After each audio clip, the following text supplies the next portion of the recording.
Alice Alvey is here. So good to have you here, Alice. Alice is Vice President, Partner Education and Training at Union Home Mortgage, and she's here with a legislative update. Alice, so good to have you here, sister. Hey, thanks, Dave. I want to add a couple of notes to the discussion we just finished up with Dave Kittle.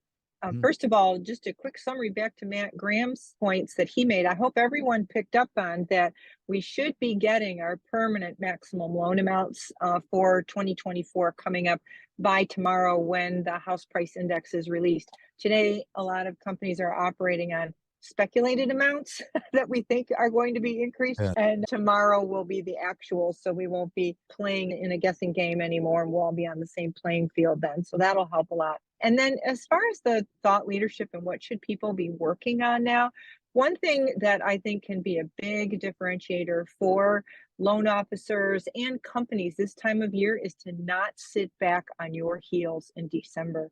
It is so easy to do with the slowdown in people who are looking for houses that you go, all right, you know what, there's no business out there. I'm going to relax. I'm going to chill. And I'm going to gear up after the first of the year.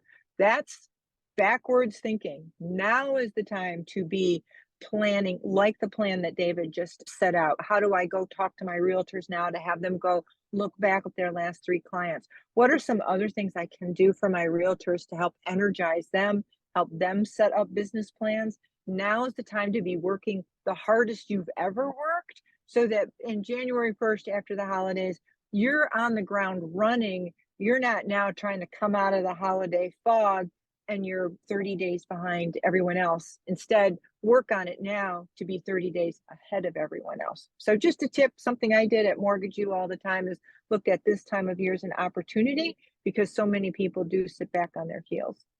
Yeah, it's so good. I remember the days of you at Mortgage U. That's where we miss. I miss Mortgage U. I'm glad you're with Bill and you're continuing the same good work inside of a single entity. But man, you were just everywhere, speaking constantly, and the leadership you helped bring to our MBA or to our industry. And I met you through the MBA. My previous partners and I, we had a speaking engagement or we had a wanted event. They said, we'll sponsor the event. We'll get behind the event, but only if Alice Alvey can speak. And I said, what's her topic? Compliance. And I'm going, we want people to show up.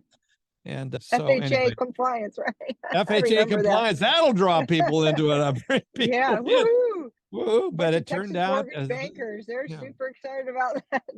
yeah, golly, it's been, I think that's almost 20 years ago. And it's been Yeah, such a good friendship with you. And of course, Jan Wetzel, who is now retired. We yes. love Jan. Just love her. I talked to her, you and I both talked to her and stay with her down there in her Yep, Florida home. And she's enjoying her retirement years. Good for her. But I she appreciate it. is. I'm looking so forward. So what do you got? Anything legislatively that we should be paying attention to? I think, as always, this time of year, you can go back and listen every time in November. We talk about the HUD actuarial report that got listed. Say that 5 times fast after a couple of beverages. So there's always little nuggets in this report that I find are useful for everybody from sales to mortgage lenders who are planning their business, and even from an underwriting standpoint to assess where your company is in relationship to the overall risk that FHA is taking. So their capital ratio is still through the roof. It's over 10%. Even in the stress testing portion of the report, where they stress tested it back to 2007, which would be very high foreclosure and default rates, the capital ratio still was well above 5%, and their benchmark is that they have to be above 2%.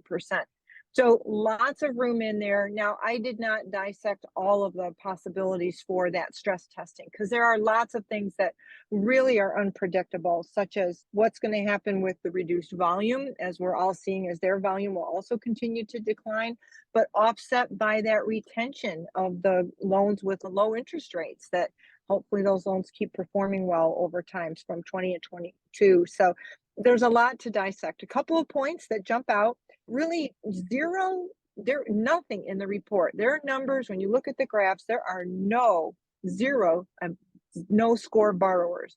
So everyone going through FHA, even if it's a manual underwrite, they've got a credit score. So if anybody's out there who still thinks, they don't have a credit score, I'll try manual underwriting with non-traditional credit. Guess what? Yours is going to be the only file in there, and that's going to get pulled for an audit. So you better be ready for that one. The score range has really stayed stable that FHA's sweet spot is over the last 9 years, They're not getting those better scores like they did during the downturn. But non-depositories are now almost 90% of Wow. FHA volume. This is such a great product. I It is. love FHA as a product. So for you look at ways to survive in any market, you want to have the FHA in your back pocket. 50% of the FHA refinances were borrowers who went from a conventional cash out to an FHA cash out. Interesting. 50%. Wow. And the average LTV is 68% in those transactions.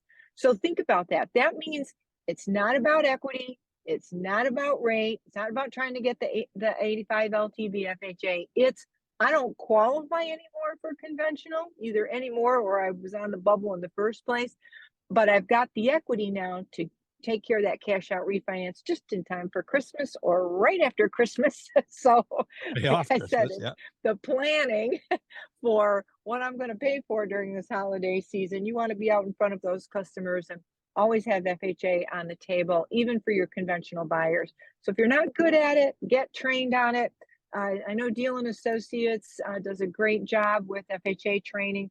We use their online training courses in our LMS because I know I could write them. As a matter of fact, I did write them in one day, but I like that someone else takes care of keeping them updated and they That's do a great yeah, job. So a lot of work. lots of stuff out there. The number of one last tidbit on HMDA data for our compliance people, the number of people who are not reporting their race, sex, or ethnicity is almost 20% in Wow. 2022 and 23 compared to for 20 years this was that people did report. So this is Right. a big jump. There's a 20%, I'm sorry, I said that wrong. It's down 20% from Down to previous years reporting. So a lot of people have decided I'm not going to say my race, sex, and ethnicity on my 1003. And you can see that in the data from the FHAs. Interesting that's really sidebar interesting. there that it impacts the overall data. I wish people didn't feel it would impact the loan decision because at the end of the day, it doesn't. And I hope people can get a comfort level with reporting that because the more you can measure it, the more you can make improvements in areas that we need to. That's a So great point. that's what you find in the FHA or the HUD actuarial report, Dave. All kinds of great nuggets. So only you would find that report so Yeah, exciting. Thank God someone takes the interest in it because right. there's a lot of really great information in there. And you help us understand that and help us focus on those issues. Very good, Alice. Very good. I'm so The Cliff grateful. Notes, my version of the Cliff Notes. Yeah, there's your version of the Cliff Notes. Exactly right. That's very good. Well, I'm looking forward to the idea of getting Bill and some other CEOs on here to talk about what are some of the leaders in the industry focusing on. Can you give us any insights what Bill's talking about these days? We love Bill. Yeah, we do too. He's just a tremendous thought leader in so many areas. I think, as I just ended on that HMDA data, maybe I think one of the things is how to balance diversity, equity, and inclusion efforts and make sure they're not political within your company. Uh, So there are a lot of ways to make sure those initiatives are grounded soundly without spurring that political side that has become mhm. part of some of those initiatives. So this it's very important as a company to have that culture. So that was an interesting thought from Bill over the weekend that he shared with all of us. And he sent out some great information on that topic. For those of you who are interested, I'm happy to share that. We also talk a lot about growth. Never stop growing. If you stop growing, you run out of oxygen in the room. And so that's what we do. Mhm. Yeah, it's good. Great attitude. And there's a huge opportunity for growth as we look more and more people exiting out. So I expect some great things in the years ahead. Bill's still young and has a lot of years to grow the company. So outstanding. Thank you, Alice, for being here this week. Again, happy Thanksgiving to you. Hope you and Andy enjoyed it with family. Were you with family? We were, yes, we were with our family, our daughters in laws in Corning, New York. So we had a Oh, wonderful time. wonder. Oh, over New York. Oh, good. Wonderful. Wonderful. Good to be gathered with family. That's what these holidays are all about. And Christmas is going to be here in just that much time.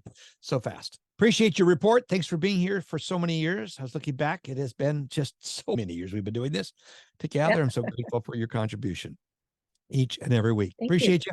Have a great rest of your week.